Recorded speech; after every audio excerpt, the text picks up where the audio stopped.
السلام علیکم friends, Urdu novel جنزاد جس کی لکھنے والی ہیں عشل خان۔ ناول شروع کرنے سے پہلے میں آپ سب سے یہ گزارش کرنا چاہوں گی کہ کائنڈلی میرا چینل سبسکرائب کیجیے تاکہ آپ کو اس طرح کے انٹرسٹنگ ناولز ملتے رہیں، اور اگر آپ کو میرا یہ ایفرٹس پسند آئے تو کائنڈلی مجھے اپریشیٹ کرنے کے لیے میرے چینل کو لائک، سبسکرائب اور شیئر کرنا مت بھولیے گا۔ تو اسی کے ساتھ ساتھ میں جنزاد کا پارٹ 3 شروع کرتی ہوں۔ نہ جانے کتنی دیر نینا سو رہی تھی، وہ ایک جھٹکے سے اس کی آنکھ کھلی۔ درختوں سے چھن کر آتی روشنی نے صبح کی نوید دی۔ نینا نے نیچے دیکھا اور اللہ کا شکر ادا کیا، اب شیر وہاں نہیں تھا۔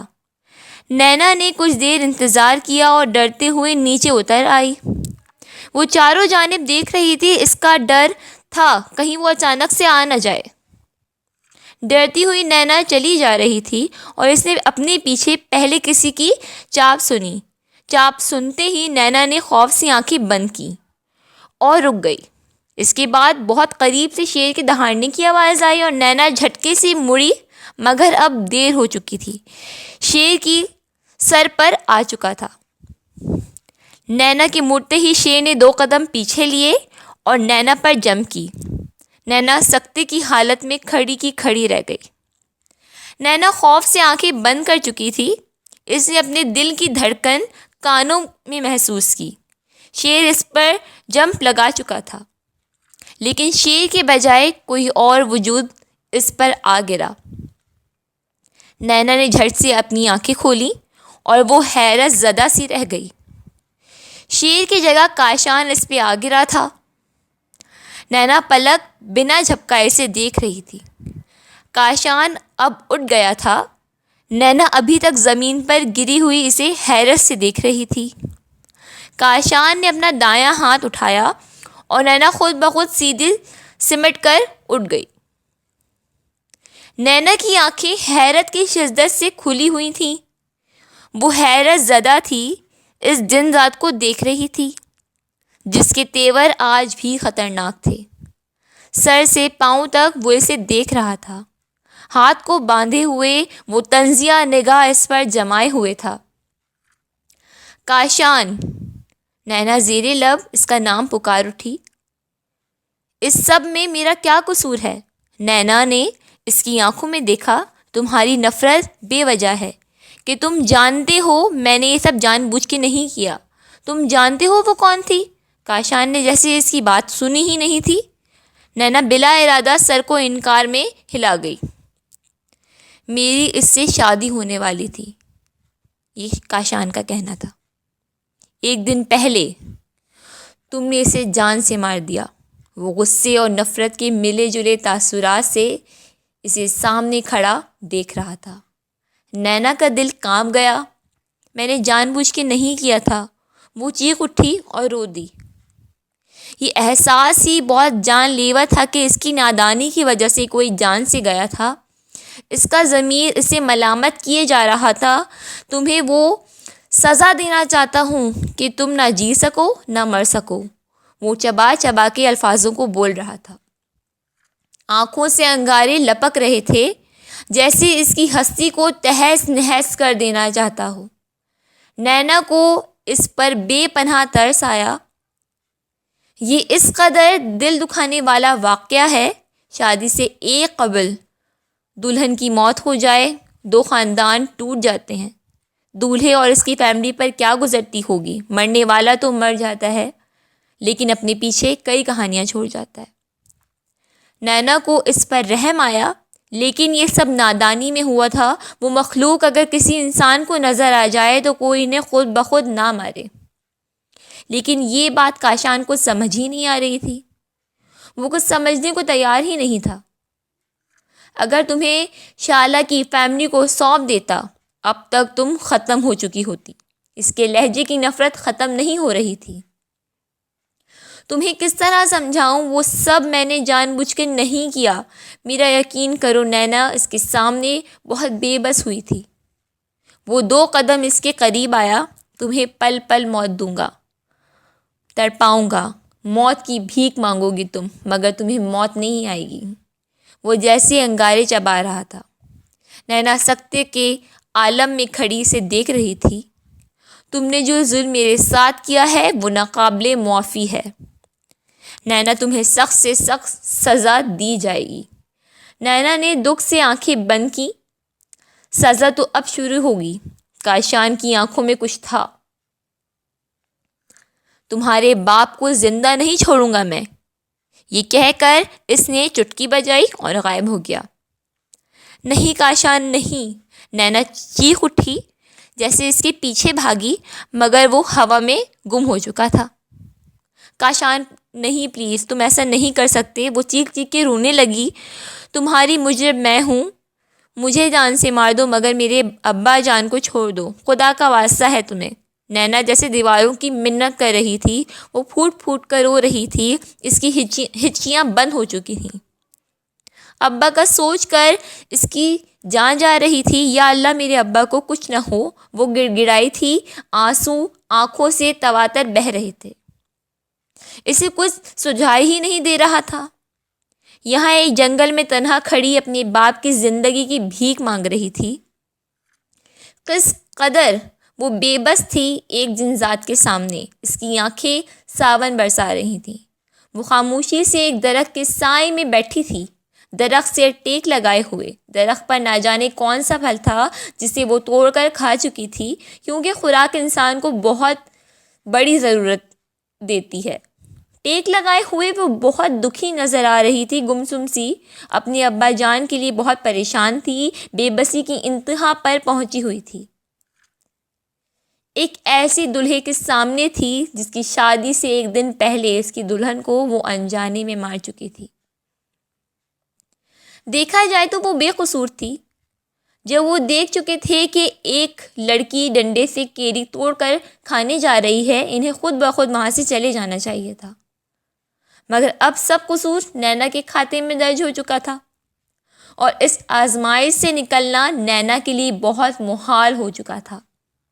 رو رو کر اس کی آنکھیں سوج چکی تھیں۔ بار بار ابا جان کا معصوم چہرہ نگاہ کے آگے آ رہا تھا۔ ماں کو کھو چکی تھی مگر باپ کے سائے کی سلامتی چاہتی تھی۔ اسے کس طرح مناؤں، کیسے راضی کروں؟ وہ بات سننے کو تیار نہیں تھا، بس اپنی سناتا اور چلا جاتا۔ ایک جنگل میں تنہا بیٹھی سوچوں کے گرداب میں الجھی ہوئی تھی۔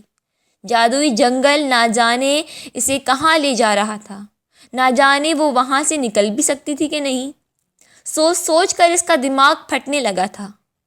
تھک ہار وہ وہاں سے اٹھی اور نامعلوم سمت چلنے لگی۔ ہاتھ پر ہاتھ رکھ کے بھی نہیں بیٹھ سکتی تھی۔ درختوں کا نہ ختم ہونے والا سلسلہ تھا۔ ہر موڑ پر لگتا اب کوئی سڑک نظر آئے گی مگر بے سود، وہی جنگل، وہی درخت، اور وہ اس سب میں بالکل تنہا تھی۔ مگر اس نے ہمت کی اور چلتی رہی، ایک امید کے سہارے۔ جب وہ تھک جاتی تو بیٹھ جاتی، پھر کھڑی ہوتی اور چل پڑتی، اور پھر ایک بہت بڑے درخت کے اندر سے دروازہ نظر آیا۔ نینا کا دل دھک دھک کیے جا رہا تھا، مگر اس نے ہمت نہیں ہاری اور آہستہ سے درخت کے اندر جانے لگی۔ دروازے کو کھولا مگر اندر مکمل اندھیرا تھا۔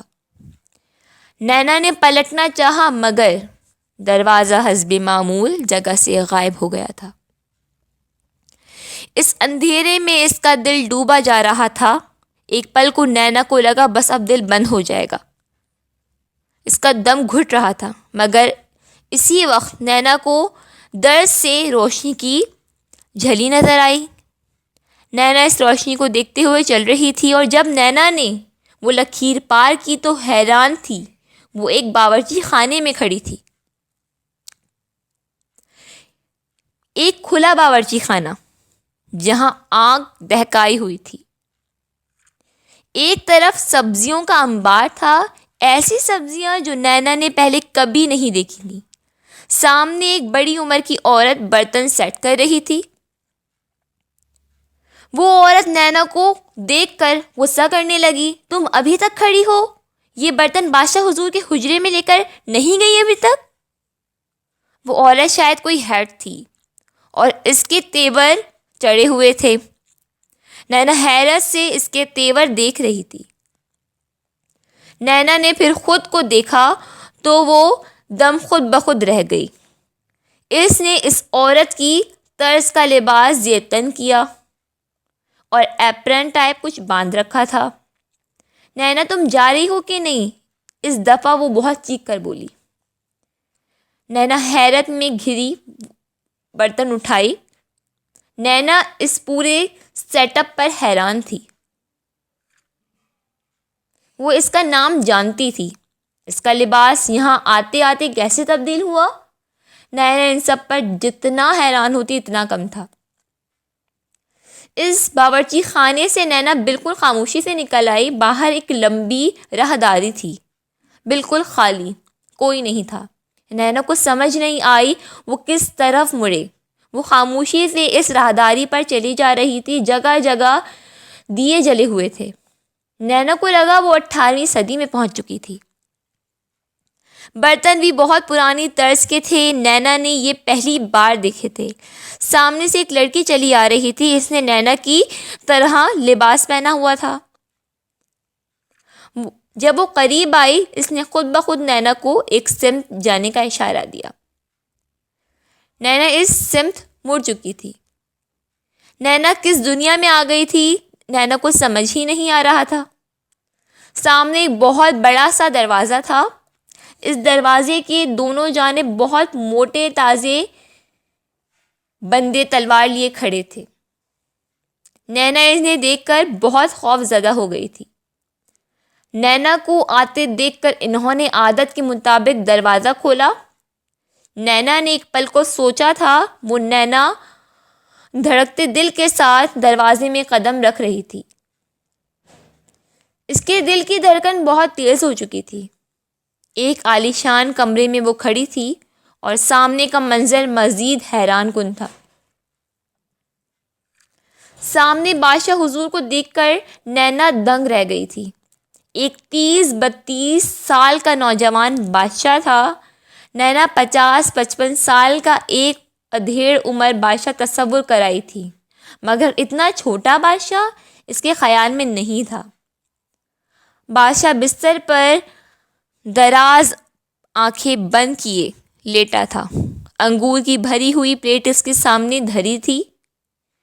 آہٹ پر بھی اس نے آنکھ کھولنے کی زحمت گوارا نہیں کی تھی۔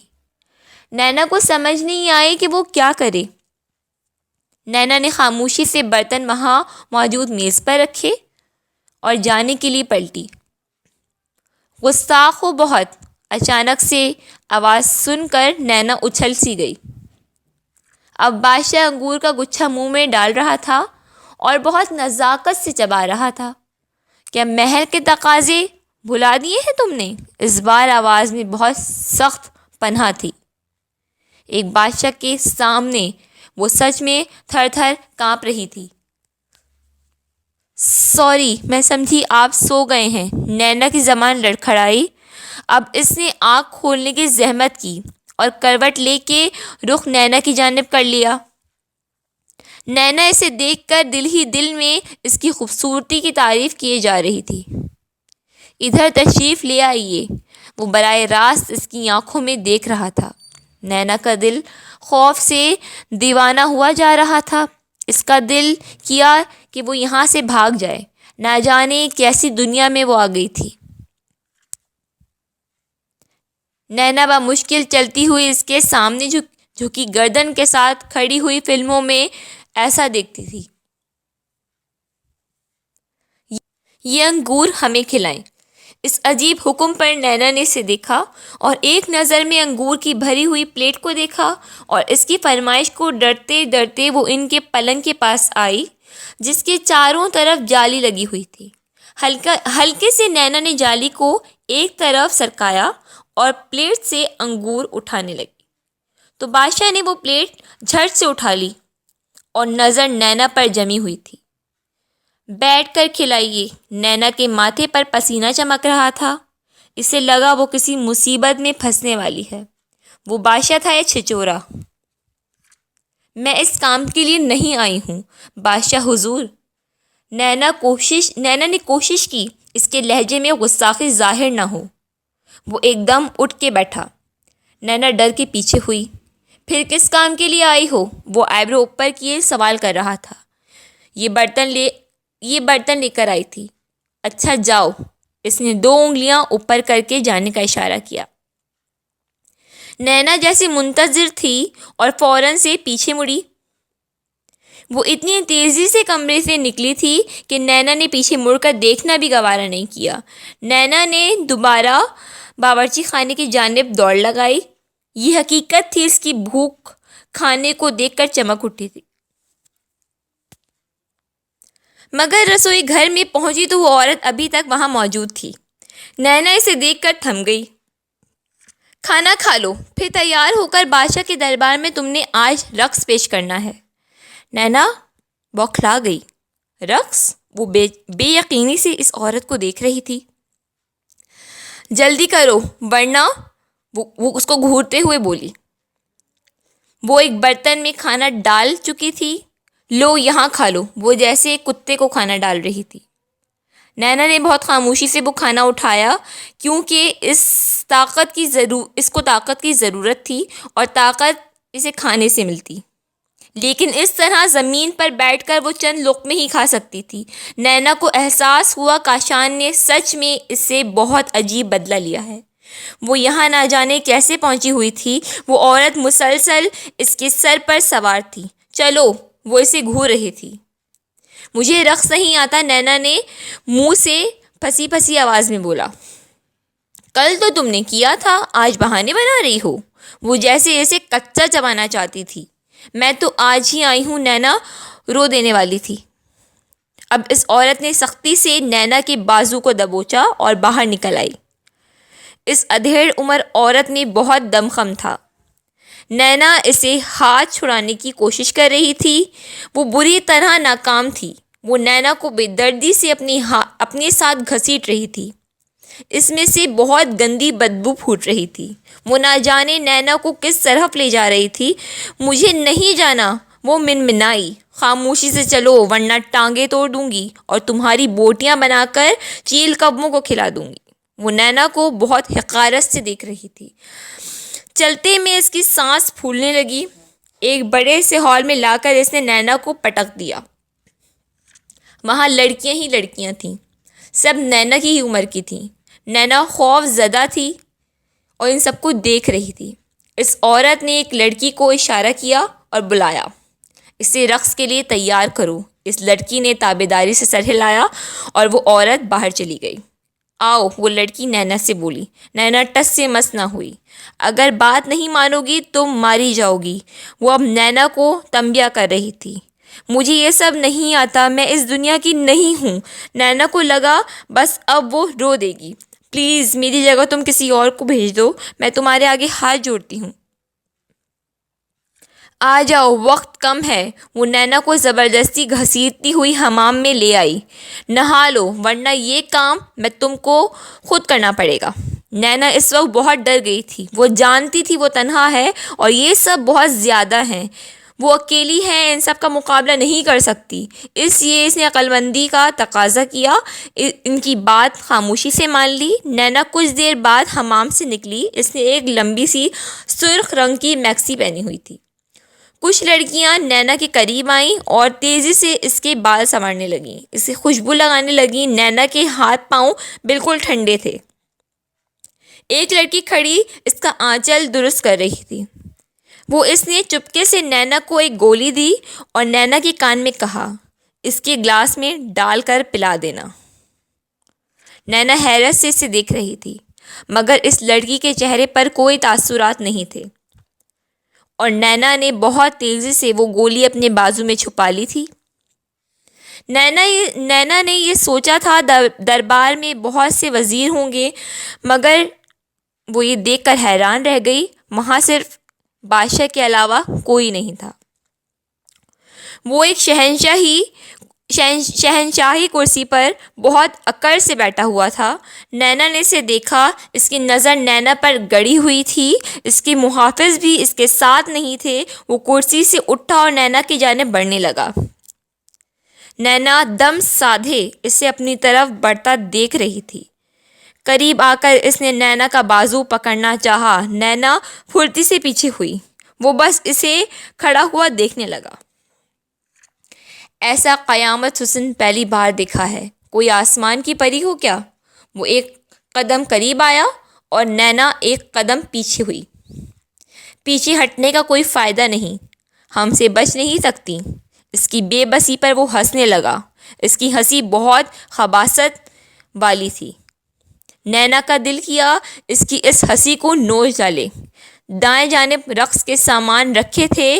ڈرو نہیں، ابھی تو تم نے مجھے خوش کرنا ہے۔ وہ قریب آ کر نینا کی آنکھوں میں جھانک کر بولا اور نینا کو کمرے سے پکڑنا چاہا۔ وہ یہی لمحہ تھا۔ نینا نے اسے پوری طاقت سے دھکا دیا اور وہ بادشاہ پیچھے جا کر گرا اور نینا نے دوڑ لگائی، لیکن دروازہ باہر سے بند تھا۔ دروازے کو بجانے لگی لیکن بے سود، یہ نینا جانتی تھی۔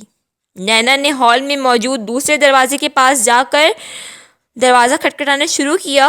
درمیان میں بادشاہ کا وجود حائل ہو چکا تھا اور خون خوار نظر لیے بادشاہ نینا کو دیکھ رہا تھا اور نینا پہ لپکا۔ نینا پھر ڈاج دے کر اس دروازے کی طرف بڑھی اور ایک اور کمرے میں داخل ہو گئی۔ نینا نے پیچھے سے بمشکل دروازے کو بند کیا، مگر بادشاہ نے ایک جھٹکے میں وہ دروازہ کھول دیا۔ اب تم زندہ نہیں رہو گی، وہ جیسے غصے سے پاگل ہو رہا تھا۔ نینا کا دم اس کی آنکھوں میں سمٹ رہا تھا۔ ایک طرف وہ بادشاہ کی اس طرف لپکتا ہوا دیکھ کر گھبرا رہی تھی اور اس کی دوسری پل جیسے سب کچھ فریز ہوا اور کاشان ایک طرف سے نمودار ہوا، مگر وہ تنہا نہیں تھا۔ اس کے ساتھ ایک مولانا اور 8-9 بندے اور تھے۔ اور کاشان نینا کے پاس آیا۔ تمہارے پاس وقت کم ہے، جلدی سے فیصلہ کرو میرے ساتھ، ابھی نکاح کرو یا اس بادشاہ کے ہاتھوں رسوائی۔ کاشان نے اپنی نگاہ نینا پر جماتے ہوئے کہا۔ وہ موقع سے اپنے بدلے کا بہت درست فائدہ اٹھانے والا تھا۔ نینا کو لگا جیسے وہ ایک مشکل سے نکل کر دوسری مشکل میں آ گئی ہے، مگر وہ فیصلے کی گھڑی تھی، سوچنے کی نہیں۔ نینا نے ایک پل اس پتھر بنے بادشاہ کو دیکھا اور فیصلہ لے لیا۔ فیصلہ آسان نہیں تھا، مگر اس نے عزت کو ترجیح دی۔ ایک نظر اس نے کاشان کے چہرے کو دیکھا اور ایک نظر اپنی بے بسی کو دیکھا، مگر فیصلہ جلدی کرنا تھا۔ وہ منتظر کھڑا تھا، اس کا دل ڈوب سا گیا۔ اس نے کسی ایک مشکل کو چننا تھا۔ مجھے منظور ہے، ایک خاموش آنسو اس کی پلکوں سے بہہ نکلا، جیسے اس نے بہت بے دردی سے صاف کیا۔ وہ بے گناہ تھی، مگر اسے سزا سخت دی جا رہی تھی۔ سزا میں اسے جنزاد ملا تھا جو بدلے کی آگ میں سب کچھ بھسم کر دینا چاہتا تھا۔ وہ نینا اب جلنے کے لیے تیار تھی۔ کاشان کے چہرے پر نکاح کے وقت ایک فاتحانہ مسکراہٹ تھی۔ سب کچھ اتنا اچانک سے ہوا تھا۔ نینا نکاح کے فوراً بعد بے ہوش ہو گئی۔ اس کے بے ہوش وجود کو کاشان نے بازو میں اٹھایا اور اس جگہ سے لے آیا جس کی خبر کسی کو بھی نہیں تھی۔ کاشان نینا سے شدید نفرت کرتا تھا اور اسے معاف کرنے کے لیے بالکل بھی راضی نہیں تھا۔ پٹخنے کے انداز سے اس نے زمین پر پھینکا نینا کو۔ وہ چاہتا تو کمرے میں موجود بستر پر ڈال سکتا تھا، مگر نفرت کی آگ نے یہ اسے کرنے نہیں دیا۔ ایک قہر برساتی ہوئی نگاہ نینا پر ڈالی اور باہر آ گیا۔ نہ جانے کیوں باہر آ کر وہ رو دیا۔ اس کی فیلنگ عجیب سی تھی۔ اس کی شادی ہونے والی تھی۔ وہ شادی سے ایک دن پہلے اپنی دلہن کو کھو چکا تھا۔ کیسے سپنے سجا رکھے تھے، مگر سب کے سب خاک ہو گئے۔ وہ آج اس کا نکاح ہوا تھا ایک انسان سے۔ یہ خیال بہت جان لیوا تھا۔ نینا، تمہاری بہتر سزا یہ ہے کہ تم آج جنزاد کی شرعی بیوی ہو۔ کاشان نے سگریٹ سلگائی، اپنے سر میں اس کے سر میں ٹھیس اٹھی۔ اب میں تمہیں اور کیا سزا دوں؟ یہ اذیت ہی تمہارے لیے کافی ہے، لیکن میرے دل کو سکون کیوں نہیں ملتا؟ آنسو اس کی آنکھ میں چمک رہے تھے، اس کی ہستی بستی زندگی کو نظر لگ گئی تھی، ورنہ آج ایک آئیڈیل لائف گزار رہا ہوتا میں، اور اس کمرے میں آیا جہاں نینا کو پٹک کر گرایا تھا، اور بستر میں لیٹتے ہی بے خبر سو گیا۔ نینا کی آنکھ کسی عجیب سی آواز کی سنتے ہی کھلی۔ وہ کچھ دیر کو سمجھنے کی کوشش کرتی رہی، پھر جلدی سے اٹھی اور دیکھا تو کاشان منہ کھولے خراٹے لے رہا تھا۔ نینا کا منہ حیرت کی زیادتی سے کھل گیا۔ جنات بھی خراٹے لیتے ہیں؟ وہ حیرت میں تھی۔ اسے اپنی کمر میں ٹھیس محسوس ہوئی اور ایک درد کی لہر بھی۔ شاید میں زمین پہ سو رہی تھی، اس وجہ سے میری پیٹھ میں درد ہے، نینا نے سوچا۔ کاشان بھی ایک جھٹکے سے اٹھ کے بیٹھا۔ نینا اسے دم سادے دیکھ رہی تھی، اس نے نینا کو ایک نظر بھی نہیں دیکھا۔ وہ نینا کے سامنے اٹھا، کمرے سے نکل گیا۔ نینا کی جان ہوا ہونے لگی۔ ایک جن کو اس طرح حرکت کرتے ہوئے دیکھ کر نینا نہ جانے کتنی دیر تک اسی طرح بیٹھی تھی۔ پھر دھڑکتے دل کے ساتھ وہ اٹھی اور آہستہ آہستہ چلتے ہوئے روم کے دروازے تک آئی، اور ایک چھوٹا سا ٹی وی لاؤنج ٹائپ جگہ تھی، اس کے ساتھ ہلکا سا چھوٹا سا کچن اور کمرے کے ساتھ اٹیچ واش روم بھی تھا۔ ایک چھوٹا سا مکمل فلیٹ ٹائپ تھا۔ وہ پورے گھر میں گھوم رہی تھی، اس کے علاوہ اور کوئی اور نہیں تھا، اور جن کیا بالکل انسانوں کی طرح رہتے ہیں۔ نینا کو حیرت تھی، کچن میں چیزیں بکھری ہوئی تھیں جیسے کچھ پکایا گیا ہو۔ نینا کو بھوک کا احساس ہوا۔ دائیں بائیں دیکھتے ہوئے نینا نے چپکے سے فریج کھولا، مگر لاک تھا۔ نینا مایوس ہو گئی، دیگچی میں جھانکا، وہاں صرف تھوڑے سے بوائل چاول تھے۔ بھوک میں اسے وہ بھی غنیمت لگی، اور اسے دیگچی میں بیٹھ کر وہ کھانے لگی۔ چاول کھا کر اس کی جان میں جان آئی اور نینا کچھ سوچنے سمجھنے کے لائق ہوئی، اور اب وہاں سے جانا چاہتی تھی۔ اسے فلیٹ میں سب کچھ نظر آیا، بس ایک میں دروازہ گیٹ نہیں تھا جہاں سے وہ نکلتی۔ نینا نے دوبارہ گھر کا معائنہ کیا، مگر کچھ حاصل نہیں ہوا۔ نینا بہت سخت مایوس ہوئی تھی۔ وہ دوبارہ اس روم میں آئی جہاں اس کی آنکھ کھلی تھی۔ ابھی اس نے روم میں قدم ہی رکھا تھا کہ